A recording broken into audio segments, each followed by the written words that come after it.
Why Brazilian Jiu-Jitsu?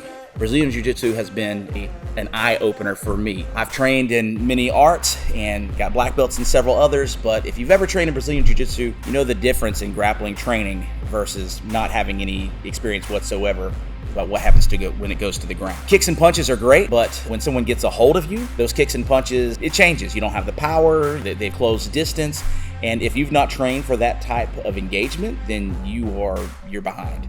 And you're going to be in trouble. And with Jiu-Jitsu, it made me take another look at the arts that I was training in and their particular effectiveness. That's why I stuck with it. That's why I made sure that this was going to be the art for me. Now, with that, I'd like to hear from the experience side on the street. You've now been training Jiu-Jitsu for several years now as well, and I know you've had training in other things, but my question is, do you wish you would have known this 25 years ago? And if so, what kind of difference would that have made whenever you first began to where you are now?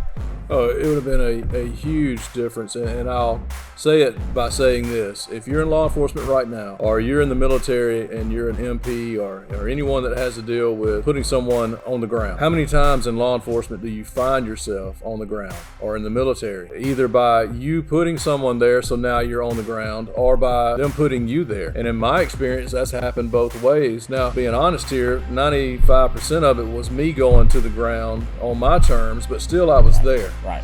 And what I found in training other arts, or another art, I've only trained in one other art, but I was seeking an answer. And that art, as many others teach you, is stand-up. Right. But when you get to the ground, there was no answer. Well, that was half of what I did. Right. Or whether I was putting someone there after I handcuffed them, I needed them to go to the ground and have control of them. What do I do, though, if that's a high school wrestler? Exactly. Or I had a guy one time double leg and just take me to the ground, and I'm like, I don't know what to do down here. Right. So all your training goes out the window because you don't have training. They don't teach you that in the academy, or not when I went through. Just ask yourself that question. And if you answer that question with what I just described, is I really don't know technique-wise what to do. Now, I know what I always do when I go to the ground.